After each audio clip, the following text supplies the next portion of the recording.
Let's get through these now. 4 steps to success. Number 1 was gathering good ideas, good health ideas, good business ideas, time management ideas, leadership ideas, communication ideas. Hopefully we'll have a good menu these 2 days for you to choose from to load up your notebooks with ideas. But second, you need good plans.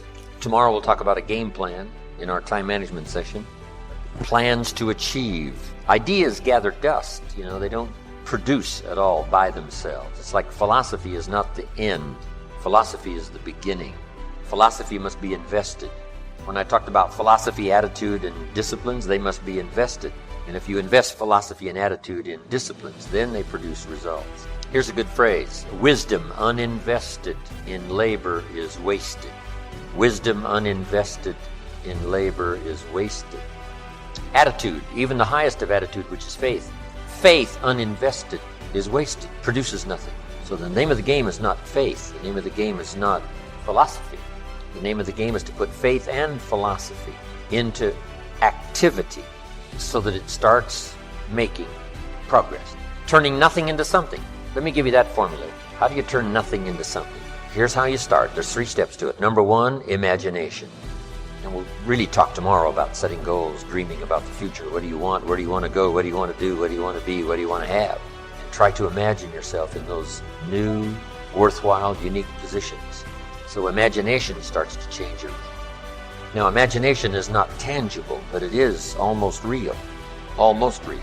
It's not real, but it's almost real. But it's hard to say that imagination is nothing, but it's nothing in terms of tangible. It's not tangible yet. And you always have to say yet. Imagination is not tangible yet, but it is the beginning of turning nothing into something. It's the beginning of turning nothing into reality.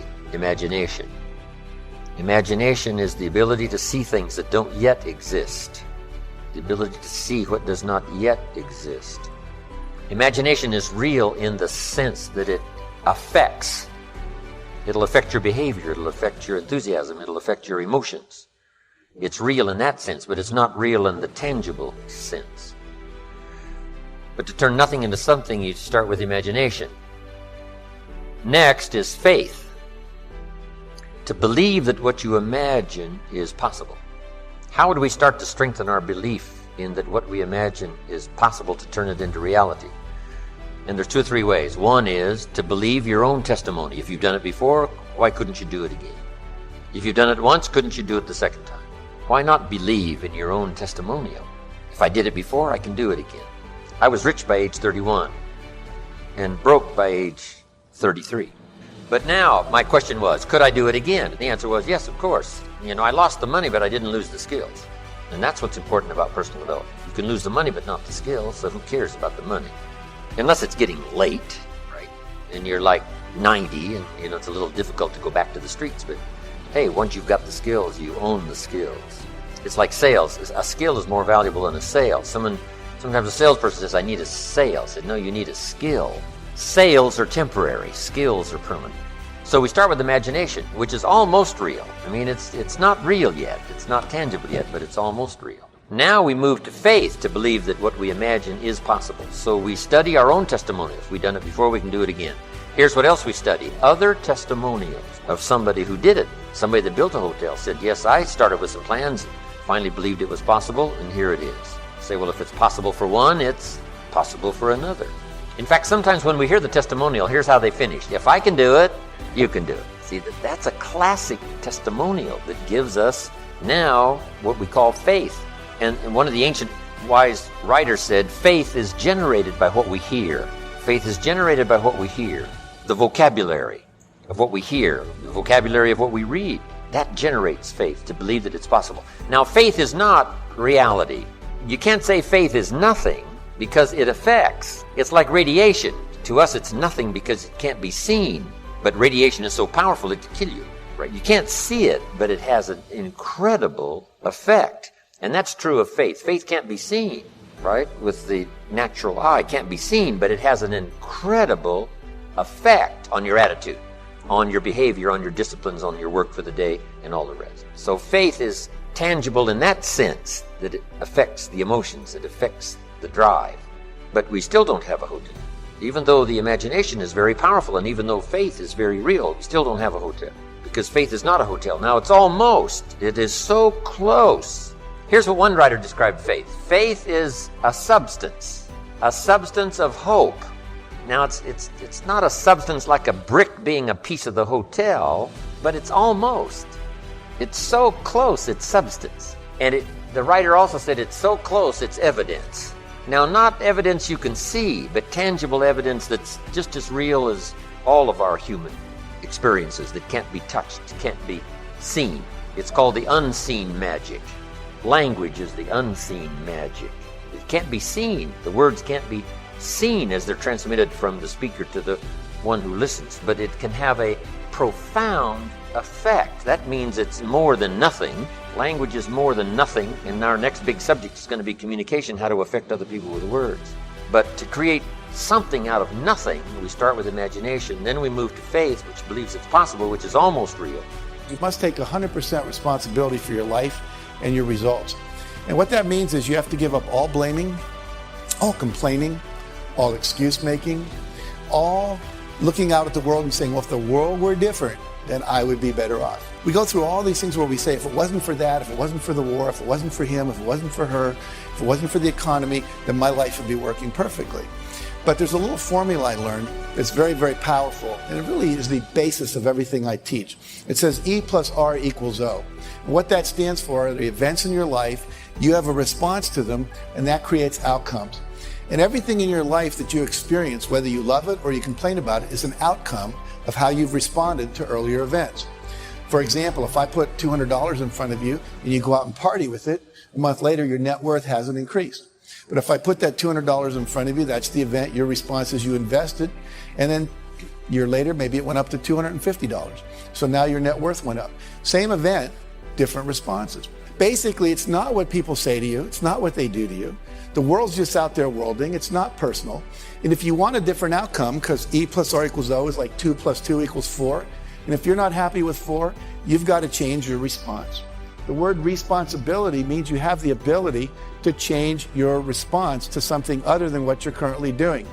And if you would do that, you would get a different outcome. Does that make sense? Yeah.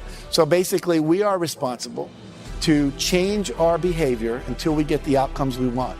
And that's kind of an experiment. You never know if something's going to work or not. Maybe you're distant from your spouse and you try a new communication technique you learn in a workshop and it works. You go, oh, great. Or maybe you try and it doesn't work. Well, there's just about 500 more you could try.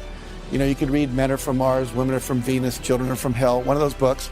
And just kidding. But, you know, there's so much out there, so many good techniques. And unfortunately, most people don't experiment with trying on new ones. Life should be approached as a huge experiment. And you just keep experimenting until you get it right, okay? What happens is, literally in life, this is what stops most people from being successful. One of the things is that they would rather be comfortable than do what's required. Anytime you do something different, it's uncomfortable by its very nature. Now, most of you remember learning to drive a car. You were probably awkward, you know, you forgot to hit the clutch when you hit the brake, but after a couple months, you're there driving with your knee, you got a Big Mac in your left hand, you're breaking up a fight in the back seat with the kids with your right hand, no big deal. But you have to be willing to go through that awkward, uncomfortable stage. And most people, unfortunately, won't do that. So they get locked in what we call their comfort zone.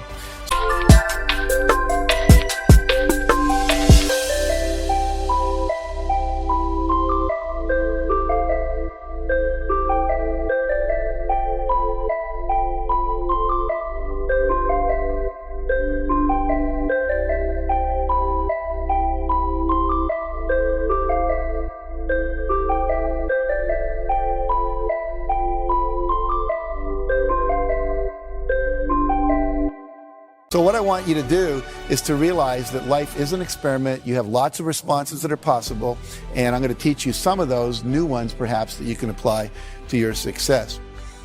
So there's 3 kinds of responses. Number 1 is your behavior, what you do and say out loud. Number 2 is your thoughts. Number 3 is the images you hold in your head. Those are the only 3 things you have any control over in your life. What you say and do, the thoughts you think, and the imageries that you hold inside your head. The reality here is that your thoughts affect your physiology. We just saw that. The brain wasn't designed to lie. It was designed to perceive truth and organize truth and express truth. Then things work. Otherwise, you're called psychotic or you're called a liar and gets in trouble and so forth. So what happens is when you say I can't, you actually weaken yourself. You weaken your resolve. You actually change your physiology, become less resourceful. You're less capable to actually do the thing you're saying I can't. So it becomes a self-fulfilling prophecy. So what happens here is when you say I can't, when you lie, when you focus on your failures instead of your successes, and when you surround yourself with people who are judgmental rather than encouraging and empowering, it actually has a physical effect on you. So that's how powerful thoughts are. We see that our thoughts affect us and other people's thoughts affect us. So we have to be very careful where we place ourselves and who we hang out with and who we surround ourselves with. If you find your passion, you're going to have this tremendous energy. It's sustainable energy. But momentum requires you always do the next thing to keep the momentum going. And the reason you get yourself in a passionate place is so that you change your life, and the only thing that changes your life is making a decision. So while you're in this passionate state, that's where you make decisions.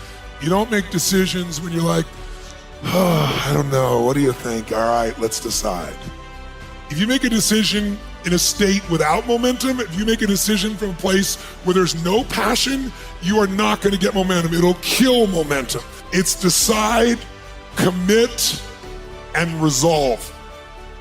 Some of you, in the past, you've gotten momentum, you've gotten passionate, you've even made a decision, but a decision is the first step. Decision is like a war. I got to do this or that. All right, I'm going to make myself do this. But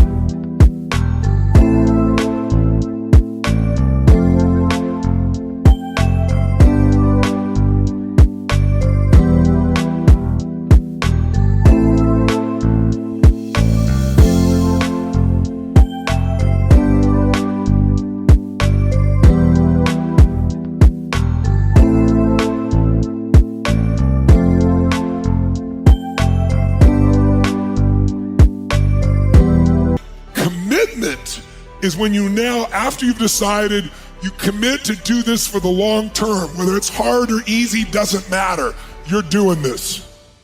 It takes it from this moment and it carries it into the future even when things are difficult. And the third state is resolve. Resolve means it's done. It's like, it doesn't even if you took action, it's done inside you, so it's done out there. There's no question whatsoever.